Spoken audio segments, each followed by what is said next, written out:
लाडो लक्ष्मी योजना, जिसके तहत पूरे हरियाणा के अंदर जो है हमारी महिलाएं एक दूसरे दुकानों पर चक्कर लगा रही हैं कि भाई उस दुकान पर फार्म भरे जान लग रहे हैं, उस दुकान पर फार्म भरे जान लग रहे हैं। अफवाहें फैलाई जा रही हैं कि फलानी जगह पर फार्म भर रहे हैं, दगड़ी जगह पर फार्म भर रहे हैं। तो आपको साफ साफ शब्दों में बता दें, पूरे हरियाणा के अंदर कहीं पर भी फार्म अप्लाई नहीं हो रहे हैं।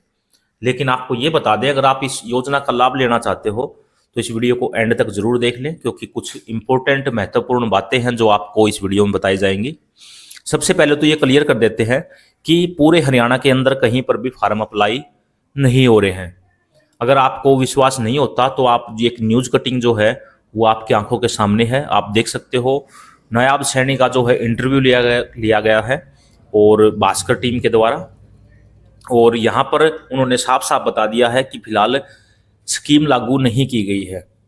और उन्होंने वादा किया था इलेक्शन से पहले कि 18 से 60 साल की एज की जो भी महिला हैं उसको हम 2100 रुपये जो है पेंशन के तौर पे प्रोवाइड करवाएंगे, और स्कीम का नाम रखा था लाडो लक्ष्मी योजना। ठीक है। और इसका टारगेट जो रखा गया था वो रखा गया था 100 दिन का, कि 100 दिन के अंदर हम आपको, हमारी सरकार आएगी तो 100 दिन के अंदर जो है आपको प्रोवाइड करवा देंगे।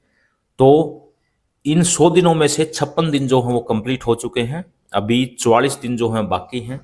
हो सकता है 25-30 दिन के बाद या 40 दिन के बाद या 44वें दिन इस स्कीम को लागू कर दिया जाए।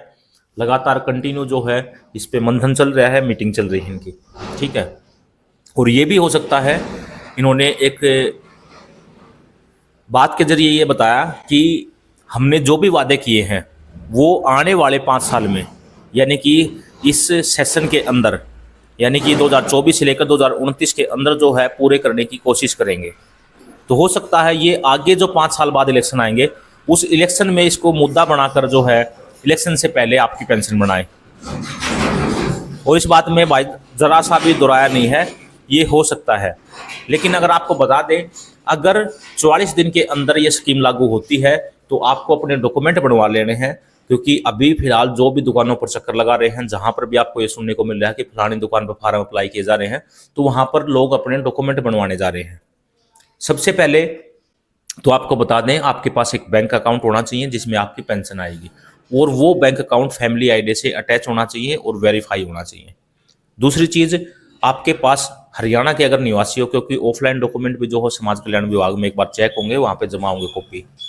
आपको पता है कि हरियाणा डोमिसाइल रेजिडेंस का प्रूफ है, तो सभी महिलाओं को, चाहे कोई भी हो, किसी भी कैटेगरी से हो, डोमिसाइल बनवाना जरूरी है। उसके बाद आता है कास्ट सर्टिफिकेट। अगर आप जनरल कैटेगरी से हैं तो आपको कास्ट सर्टिफिकेट बनवाने की आवश्यकता नहीं है। अगर आप ओबीसी, एससी, एसटी से संबंधित रखते हैं तो आपको कास्ट सर्टिफिकेट बनवाना जरूरी है। उसके बाद बात आती है डेट ऑफ बर्थ की, क्योंकि 18 साल प्लस के लिए डेट ऑफ बर्थ का प्रूफ मांगेगा और 60 साल से कम के लिए भी डेट ऑफ बर्थ का प्रूफ मांगेगा। तो प्रूफ के तौर पर मैं आपको 4 चीज़ें बता देता हूं। अगर आपके पास 10th की मार्कशीट है तो सबसे बेस्ट है। अगर वो नहीं है तो पहली, दूसरी, तीसरी, चौथी, पाँचवीं की आप एसएलसी ले सकते हो स्कूल से, जिसको टीसी भी बोलते हैं। तीसरा, अगर आपके पास बर्थ सर्टिफिकेट है तो उससे बेस्ट कुछ नहीं है। अगर आपके पास इन तीनों डॉक्यूमेंटों में से कुछ नहीं है, ना तो बर्थ सर्टिफिकेट है, नहीं आप कभी स्कूल गए हो, तो आप अपना वोटर आईडी कार्ड वहाँ पर यूज कर सकते हो। तो फिलहाल आपके पास इनमें से जो भी डॉक्यूमेंट नहीं है वो अपने डॉक्यूमेंट बनवा ले और वेट करें हमारी अगली आने वाली वीडियो का। जैसे ही स्कीम स्टार्ट होगी आपको सूचित कर दिया जाएगा। इसीलिए इस चैनल को सब्सक्राइब करके ये बेल आइकन ऑन करना बहुत ही ज़रूरी है, ताकि आपको जो है कोई भ्रमित न कर पाए और सही और सटीक जानकारी आपको समय पर मिल पाए। फिलहाल चल रहा, हाँ सारे भाइयों ने राम राम।